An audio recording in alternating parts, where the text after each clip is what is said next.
matchup, Tennessee, Kentucky. No one's disputing that Kentucky is a really good football team. What Stoops has done is remarkable. They got NFL talent. This matchup, it just doesn't favor Kentucky at all. But Kentucky they are equipped to beat Tennessee if Tennessee doesn't take care of business. But, man, two contrasting styles here, Chris, offensively. Well, I would say, what matchup has favored the opposition that Tennessee's played this year? Because Tennessee plays so differently than everybody else, and they play so fast and so, they're a juggernaut on offense. The way they score and score so quickly, and they've got different receivers that can beat you. And Hookers are playing at such a, just an unbelievably high level. I mean, I know there's going to be a lot of gnashing of the teeth come Heisman Trophy time if he doesn't win it. People ask me all the time, don't you think he's the best player in the country? I think Bryce Young's the best player in the country. Somebody asked me right now, who would you take over any college football player in America? I'd take Bryce Young. But I think Hendon Hooker has played better than anybody in college football at this point. I think that's the way I would phrase it. Swain, I'll be honest, man, I haven't seen anybody that Tennessee has played this year, certainly as they've got this thing rolling, that I thought was a good matchup for the opponent. So, Kentucky's going to have to play its best game. They're going to have to shorten the football game. They're going to have to run the ball. I think Chris Rodriguez Jr. gives them a chance because he's such a rugged, durable guy. He can run it 25, 30 times a game. And then Levis is going to have to make some plays down the field. And they're going to have to protect him. See, that's the thing, that Kentucky has not protected the quarterback at all this year. They've been really one of the worst teams in college football when it comes to giving up sacks. And I think we've seen Tennessee at times this year. I give Tim Banks and his guys credit, Rodney Garner. They seem to really be coming on at pressuring the quarterback and making things happen up front with their pressure. And I would expect you'll see them to try to do the same thing with Levis. I think the thing that to me that would get Tennessee, there are two things that would get Tennessee in trouble this game.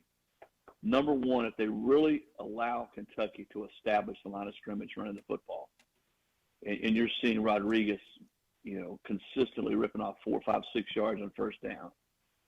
And again, taking possessions away from Tennessee's offense. And I think the other thing is special teams. If Tennessee were to have a special teams game like they did against Pittsburgh, where you're dropping punts and you're having punch block, I think that's another area where Tennessee could get in trouble, because that again gives the opponent sort of free points, free possessions, and takes away some possessions from your offense. Chris Low, ESPN.com, is with us. Tennessee and Kentucky coming up on Saturday. Tennessee, top 3 team in the country, 7-0. And, Chris, I saw some numbers that you shared with Josh Heupel, what he's done compared to previous Tennessee head coaches, 14-6 in his first 20 games. Can you kind of put that in perspective, what Josh Heupel has done to this point, still very early in his tenure as Tennessee's head coach? Yeah, you can make of numbers what you want to, Josh. I think more than anything, it shows that he inherited a program that was in bad shape. You had the cloud of the NCAA stuff hanging over. You had guys leaving the program left and right. You didn't really have much of a what I would call a healthy culture within the program. New AD. Yeah, just everything was just sort of new, and for him to take the program over in that situation and now be 14-6 in his first 20, tells you a lot about him, the staff that he has brought in, the mix on that staff, the way the players have brought in, and having leaders like Hendon Hooker, that have, even last year, they had some games last year where things didn't go great. They had some games that were close games they could have won, like Ole Miss, for instance, Pittsburgh early on. But they didn't let those things, they didn't let a loss become 2 or 3 losses. And I thought that was what was most impressive about last year. And, of course, this year speaks for itself. But a lot of times it's sort of when you come in. Philip Fulmer inherited a really, really talented football program. And he was 13-6-1 in his first 20. Bill Battle inherited a really talented football team in 1970. He was 17-3 in his first 20. And there's a great example. And I know you guys are young pups, and I am too, but I can remember my dad talking about Battle. And the only thing he ever talked about Bill Battle was he couldn't beat Alabama.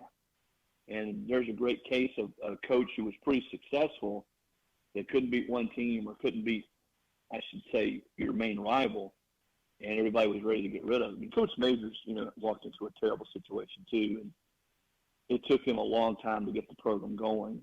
In fact, I would say in today's world, I'm not sure Coach Majors would have seen a fifth year in today's era of college football. Because 77, 78, 79, they were very average. And they really didn't start getting it going until maybe 82, 83. But, yeah, I think, Josh, when you look at his predecessors and what he's done compared to everybody else, and even other coaches. I went back and looked at coaches like Steve Spurrier at South Carolina. He was 12-8 in his first 20 at South Carolina. Shane Beamer's 12-8 in his first 20 at South Carolina. I think Mark Richt was 15-5 his first 20 at Georgia.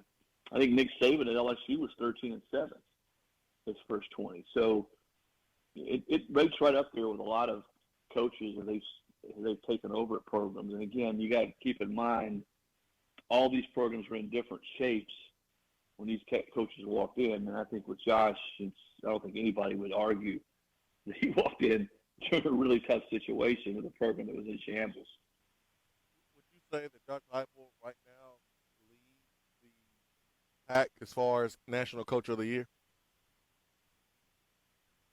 I don't know that I can't see that he would be number one right now on that list. A lot of it's going to depend on what happens the rest of the way. I mean, how they do during the season. What's Sonny Dykes do at TCU? Does TCU stay unbeaten and win the Big 12?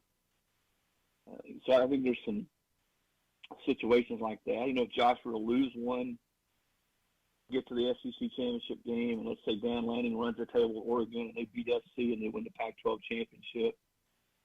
I mean, he's another one that would probably get some votes in his first year at Oregon. And again, I'm just throwing out names right now. But no, I think right now when you look at the body of work, where we are and the way Tennessee is playing and where they were unranked coming into the season, that Josh Heupel has to be the front runner. I mean, I think if you really looked at it from 1,000 feet away, and sometimes it's hard for me living in Knoxville and being around the program, but I try to with my job being, national college football. But I really think you could say right now that the Biletnikoff Award favorite, the Heisman Trophy favorite, and the head coach of the year favorite all are at Tennessee, Jalen Hyatt, Hendon Hooker, and Josh Heupel. Again, now we're only three-quarters of the way through the season. There's still a lot of football left to be played, but I don't know that you would, if you brought in 15 people who vote on those awards, that you get a lot of debate right now about that. But remember, and I warn Tennessee fans all the time about this, people vote differently when they're voting for awards. Everyone has different criteria as far as what they use. And what's going to be fascinating to me is, and I know we're not supposed to use the words Manning and Heisman in the same sentence, but we're 25 years out from the 97 race, Heisman race. And the fascinating part to me is, what if 25 years later, Hendon Hooker finally breaks that Tennessee curse, that Tennessee Heisman curse, and wins the award? I think the Vols have had, 4 runners-up, and Sir Majors and Peyton Manning, and even going all the way back to Larcella, Tennessee people, and they'll tell you that all 3 of those guys got robbed. So maybe the Heisman guys get back this year, and Hendon wins. He certainly has played to that level to this point. Well, Peyton already said that Hendon is the new sheriff in town, so let's make it happen. Well, Yeah, is that the last curse remaining right now for Tennessee? Is the Heisman curse, Chris, or am I missing something else? The national media hating on Tennessee probably would still be right up there. Yep. But that's been broken, man. College Game Day's been here twice, and we're getting that love now. So that's broken I don't too. know. Yeah, I don't know. I'm obviously I'm being facetious about the national media. I don't know. I'm not a big curse guy either.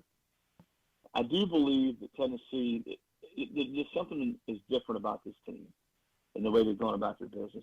I'm probably more impressed, Josh and Jason, that this team has not played down to its competition this year. when they played teams that were inferior, they have beaten them badly. They haven't played a game where you just thought, man, they just sort of were sleepwalking in this game. Now, I know the second half, Josh was disappointed in the way some of the second, third teamers played. But, gosh, you're up 52-7 at the half. So I think that's impressive. I think that tells you this team genuinely week in and week out is focused on that game, and they're not caught up in what's coming down the road. They're not caught up in what's happened before. They haven't fallen victim to what our buddy Lane calls rat poison. And they played that week, and they prepared that week for that game. And that, to me, is a mark of a team that's has championship, has all the the things that it takes, the criteria that it takes to win a championship. Chris Low, ESPN.com, covering the world of college football on the Nation Sunday evenings as well here on the Sports Animal. Chris, great stuff as always. Thanks so much for taking time. I'll keep Swain in line as best I can between now and 3 o'clock, and hopefully we talk to you again soon. I got water. Watch him for having stuff, cups and brown bags walking around the store there. You need to be sure to watch that. Got to sell the product. You do have to sell it. Hey, Chris, thanks again. We'll talk to you soon. All right, see you guys.